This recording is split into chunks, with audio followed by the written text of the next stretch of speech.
Je m'appelle Jérôme Quéré, donc comme mes chaussons l'indiquent et mon polo, je travaille ici à Scaleway. Et je suis en charge, donc je suis product owner de la partie API Gateway et Developer Tools. L'API Gateway, c'est la porte d'entrée de toutes les API de Scaleway. Donc le cloud aujourd'hui, c'est beaucoup d'API, puisque tout est automatisé et on offre à nos clients la possibilité de tout gérer par des API. Donc cette API Gateway, c'est vraiment le point de passage obligatoire de toutes les requêtes qui arrivent chez nous. Elles passent par l'API Gateway avant d'arriver aux équipes produits auxquelles elles sont destinées. Donc il y a vraiment beaucoup de calls qui passent chez nous, à peu près 20 par seconde toute la journée. Donc aujourd'hui, on va parler donc des API en gRPC et comment ça peut être une alternative robuste à REST. Juste question comme ça simple, qui a déjà fait une API REST ou consommé une API REST? Yes, c'est bon. Alors aujourd'hui, on parle de gRPC. gRPC, pour ceux qui ne connaissent pas, c'est donc une technologie qui a été open sourcée par Google en 2015. Donc gRPC, c'est Google RPC. C'est une techno qu'ils utilisent en interne pour faire tourner la majorité des API chez eux. Donc c'est robuste.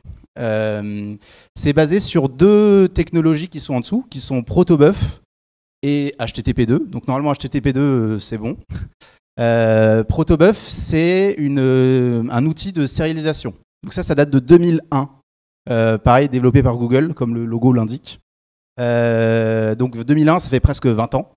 Et c'est donc une techno qui permet de sérialiser des messages et de les désérialiser. Donc on les sérialise pour les envoyer dans un tuyau.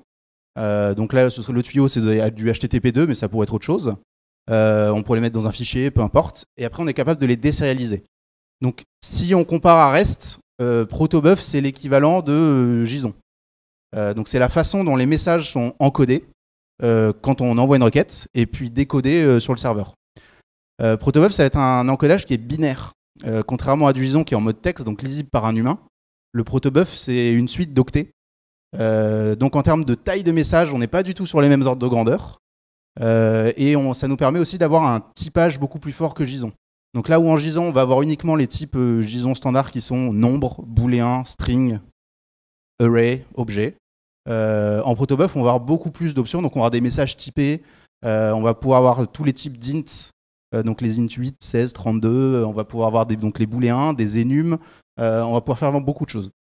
HTTP2, donc c'est le remplaçant de HTTP1. Donc du coup, ça vient avec tous les improvements dans performance, avec la compression, avec la gestion du streaming, qui est très importante, puisque gRPC permet de faire un truc que REST ne peut pas faire, c'est du pub-sub. Donc on va pouvoir faire des API qui font du streaming grâce à HTTP2. Et puis après, la sécurité avec le TLS de bout en bout, etc., qui est présent en HTTP2 aussi. Alors, comment ça marche pour faire du gRPC? Tout commence avec un fichier proto qui ressemble à ça. Donc c'est un fichier dans lequel on va décrire l'API qu'on veut exposer à nos clients. Donc fini le problème de documentation de REST de « Attends, on l'a appelé comment ce champ? Oh là là, c'est quoi la méthode? C'était un put, un get, un post ?» Fini. Aujourd'hui, l'API, avant de pouvoir la coder sur le serveur, avant de pouvoir la coder dans un client, on écrit ce fichier proto, on définit ce qui arrive, donc la liste des méthodes. Donc là, on définit un premier service, donc un service qui s'appelle API. Dans un service API, on va mettre une liste de méthodes RPC. Donc là, on a une méthode RPC qui s'appelle createUnicorn. On définit qu'est-ce que prend la méthode en entrée et qu'est-ce que prend la méthode en sortie. Donc du coup, on a createUnicornRequest qui va prendre un name, donc qui est une string. Donc on retrouve le typage fort. Et en sortie, donc ça va sortir une unicorn qui va avoir donc un name et une color. Donc là, on peut utiliser un enum dans lequel on va avoir soit pink, soit rainbow. Et donc du coup, ça permet vraiment de définir à quoi ressemble notre API. Et on est obligé de maintenir ce fichier à jour. Parce que ce fichier, qu'est-ce qui se passe après? On l'envoie dans un programme qui s'appelle ProtoC.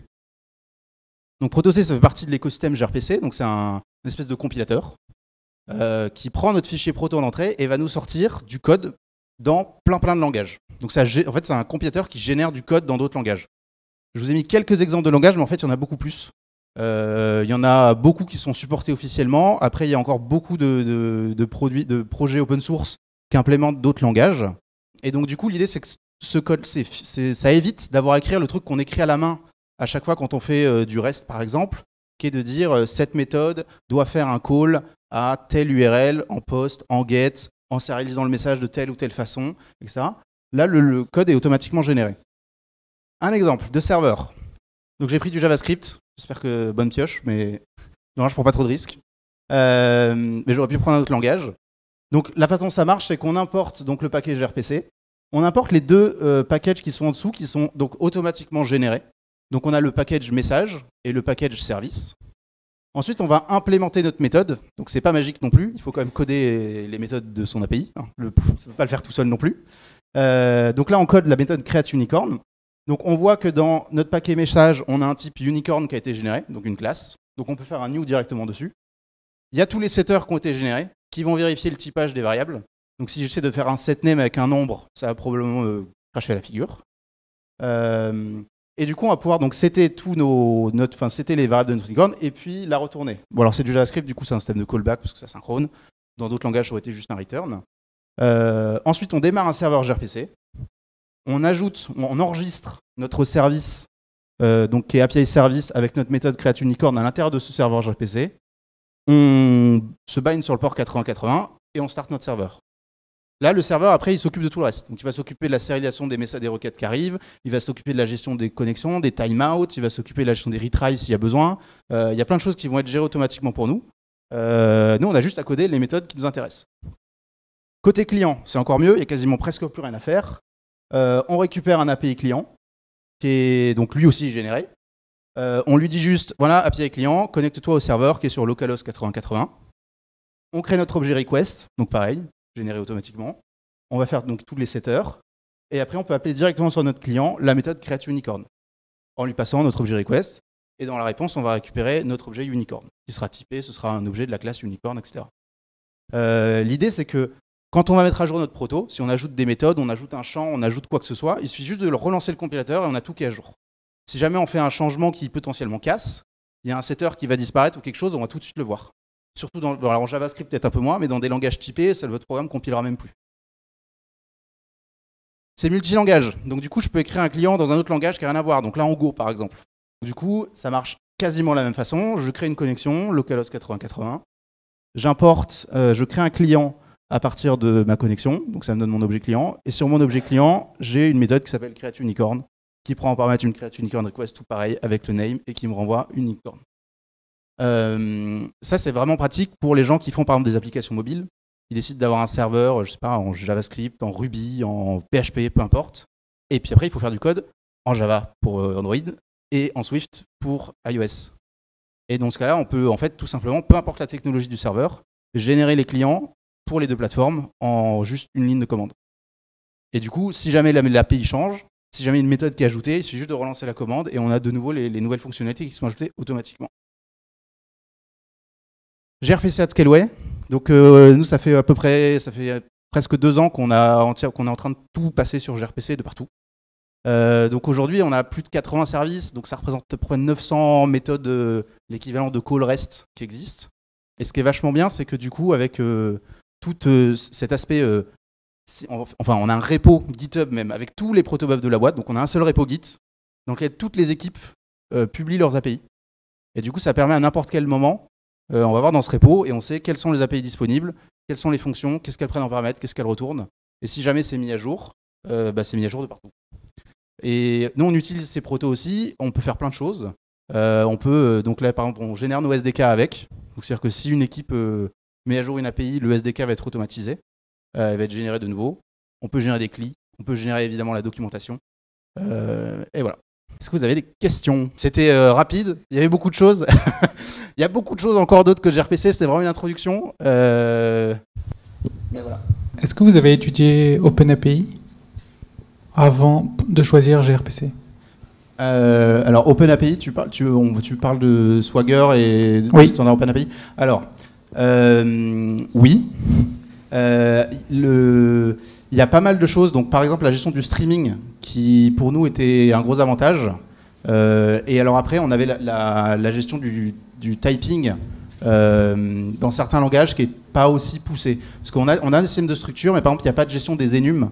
Alors, s'il y a des gestions d'enums, mais c'est moins bien intégré dans l'écosystème où tout est fait automatiquement. Pour être exact, par contre, on génère des fichiers OpenAPI à partir de nos protos. Et aujourd'hui, la documentation, les sites de documentation de nos API sont générés, donc sont faits à partir d'OpenAPI, qui est généré à partir de nos protos. Voilà. Et je vais pas parler, mais j'avais prévu une slide au cas où. Il y a un programme qui s'appelle gRPC Gateway et qui en fait génère une API REST, donc avec des calls HTTP et du JSON, à partir de tes protos. Donc du coup, pareil, tu n'as rien à faire, juste les protos, et c'est un programme qui prend tes protos et génère une API REST, et qui fait le binding avec tes serveurs gRPC derrière.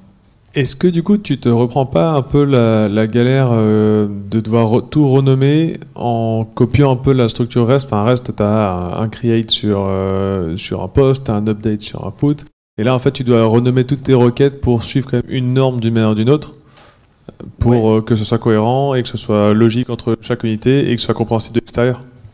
Alors oui, c'est vrai que c'est un problème qui peut se poser. Il faut voir que gRPC, c'est du RPC, donc c'est vraiment du Remote Procedure Call, contrairement à REST, qui est vraiment l'interaction avec des objets finis. Surtout dans notre secteur d'activité, où on a beaucoup d'actions qui ne sont pas forcément très facilement représentables en REST. Genre, par exemple, redémarrer un serveur en REST, c'est compliqué. Par poster une action ou faire un update d'un statut sur un serveur, mais ça devient vite un peu bancal, alors qu'on a envie de faire un restart. Donc du coup, le RPC est plus pratique pour nous que du full REST. Après, aujourd'hui, on s'en sort en disant les ressources, elles ont à chaque fois 5 méthodes qui sont le create, le list, le update, le delete et le get one. Voilà. Et donc du coup, par convention de name, on arrive à s'en sortir. Après, il y a des systèmes d'annotation où on peut rajouter, pour affiner le binding REST, avoir un vrai binding REST quand c'est possible sur les méthodes gRPC. Et du coup, au niveau de l'intégration avec les outils de développement, comme Postman ou les IDE, est-ce qu'il y a de la compatibilité? Alors, sur les IDE, plus que oui, puisque typiquement, aujourd'hui, on code beaucoup en Go, mais ce serait la même chose avec tout langage typé. Ton IDE, vu que c'est des fichiers de code générés, c'est des fichiers de code comme les autres, donc du coup, sur tous tes objets request et toutes tes méthodes, tu vas automatiquement avoir de l'autocomplétion et de la validation de tout ton typage de bout en bout, puisque c'est le code est généré avec des structures, des vraies classes, des setters, des getters, etc. Donc sur l'IDE, tu as un vrai confort, tu fais contrôle espace, tu as la liste de toutes les méthodes que tu peux appeler avec les types, les valeurs de retour, les erreurs, tout est bien fait. Sur la partie Postman, c'est un peu plus compliqué aujourd'hui. Il y a un outil qu'on utilise qui s'appelle Bloom RPC, mais qu'on est encore au début. Et je pense qu'il y a du potentiel, parce qu'en fait, l'idée, c'est qu'il suffit de drag and drop ton proto file dans le logiciel, et il a automatiquement la connaissance de toutes les méthodes et de tous les objets request et de tous les objets réponses. Donc en fait, il est capable de générer très facilement, contrairement à Postman où il faut quand même renseigner les routes, sauf OpenAPI et Swagger, que tu peux importer dans Postman. Mais là, tu importes ton proto et tu peux faire des calls. Mais ça reste quand même pas aussi poussé que ce que fait Postman aujourd'hui. Et du coup, on peut l'intégrer avec Maven ou avec SBT, avec Exactement. Alors je crois même que gRPC, pour la partie Java, alors je ne l'ai pas encore utilisé en Java gRPC, mais il y a une partie qui s'intègre où justement il va automatiquement compiler les protos avec un plugin Maven.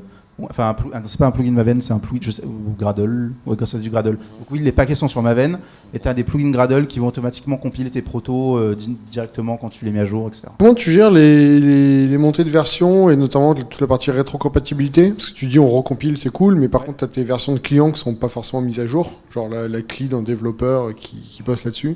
Comment tu fais cette compatibilité? Il y a plein de mécanismes pour gérer ça. Le premier qu'on utilise, c'est la gestion de package. Donc du coup, les API, on est capable de les mettre dans des packages. Aujourd'hui, dans les packages, nous, on met le numéro de la version majeure. Donc du coup, pour le breaking change, c'est un autre service. Donc du coup, un autre client, c'est compilé à part. Pour ce qui n'est pas du breaking change, il y a plein de mécanismes. Donc il y a un petit numéro qui est mis à côté de tous les champs, qui correspond à un index du champ unique.